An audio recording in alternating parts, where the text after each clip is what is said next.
Get 5 coffins ready. Okay, so what the heck has been going on here?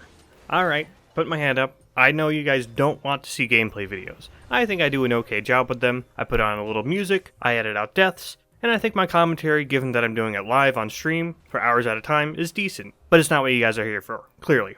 So, what happened? I was going to do Smite 1 stuff, but it just dried up so much, especially community-wise. It didn't really make sense to make content on it anymore. Now, as for Smite 2, the thing I probably should have been making content on anyways, was changing constantly as well, so my style of videos wouldn't have much staying power. But it's definitely true I could have just made videos anyways, right? For people's entertainment / to help them learn, even if whatever I covered might have been changing soon. The main issue here was just my enjoyment of Smite 2. I'm still not enjoying it quite as much as I enjoyed Smite 1, but it's getting pretty close now. However, in the first few months, I didn't even touch the game, after giving it a fair shake. Round about when Baron came out is when I stopped playing. This was an array of things such as bugs, bad frame rate, poor balance, boring gods, and a small and toxic community that seemed to play whatever they wanted, no matter how hard they made us lose, and or simply just troll because they didn't like the role they got or saw someone lock in one of those terrible god selections I just mentioned. Sounds like typical Smite, right? But in Smite 2 it was, and usually still is, a situation where half of the players in the game know what they're doing, and they're trying, and the other half either have no idea what they're doing or they're just plain trolling. I know that sounds toxic, especially considering I'm the kind of player who doesn't play the meta, but the degree of disparity between players in a given match during Smite 2's early days was shocking, to be honest.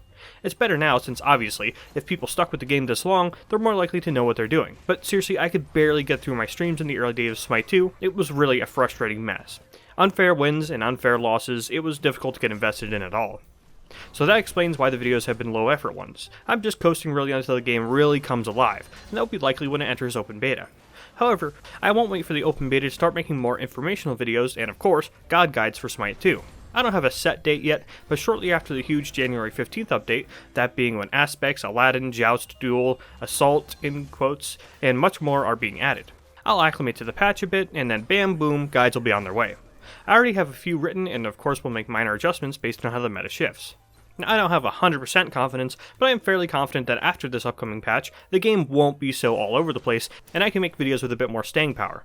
As for Aspects, which if you don't know, are a mechanic that will drastically shift how the character works, and you select it in the pre-game lobby. For example, Cernanos' aspect makes him a melee character for the entire match. Hercules is 3, heals his allies instead of himself, and so on.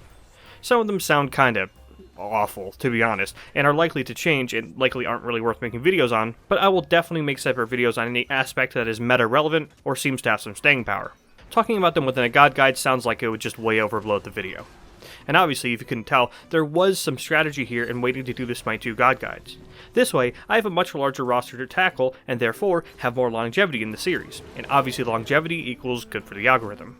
And if you couldn't tell by my view counts, the algorithm knows which videos of mine people are and are not interested in. So having tons of gods to tackle makes it so that I can have a very long time to run out of gods, and by that time, I can just start making updates on the existing guides as needed without making, for example, like 2 Anubis guides within 1 month or 2, which is how it would have been if I started doing god guides as soon as the closed alpha dropped.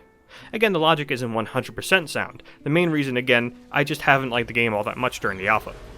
If you're interested in what I think about Smite 2 now, I think it's okay, but intelligence items are just way overbloated, especially when it comes to cooldown rate and survivability options.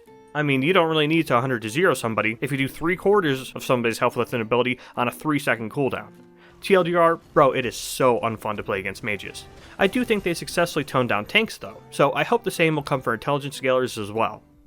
Anyways, that's about it for my channel update. I look forward to seeing you guys in the upcoming year, and despite the fact that I haven't liked it all that much, I truly hope that Hi-Rez can turn Smite 2 around, and they can have a hell of a year. Now that's the end of the video for you Smite fans out there. Okay, are they gone? So, what if Smite 2 doesn't go well?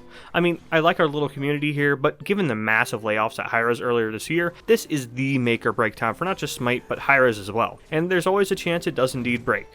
And it's all good and stuff that Smite 1 and 2 are going now, but they need to start making real money eventually, and what if Smite 2 just doesn't take off this year? We'll get Smite 2 for another year or two after that, if it goes poorly I'm sure, but it will come to an end sooner than we'd like if this year doesn't go well. So if for some reason you're here for me, you know, the guy, just know I'm not going anywhere. There isn't really evidence of it because Xfire is long gone now, but I actually started making videos online in 2008 on a service called Xfire, then later moving to YouTube when Xfire shut down, I think in like 2009 or 2010. However, unfortunately, all of my old videos were deleted when I got hacked. Now you guys will never know what pre-puberty Moki sounded like. It's a big shame. But regardless, just sort by oldest on my channel and you'll get the picture. My favorite hobbies are hiking, listening to music, and most of all creating content. No idea why I like it, I just do. And just look at the view counts on some of my videos that I took effort to make. It's probably my biggest flaw as a content creator, but I've always made videos to make videos, not get views. So in short, yeah, I'll find something to make content about. I'll likely review video games, which is what I was doing before I really got going into SMITE content. But no matter where you land, thank you for watching, and I hope to see you guys in 2025.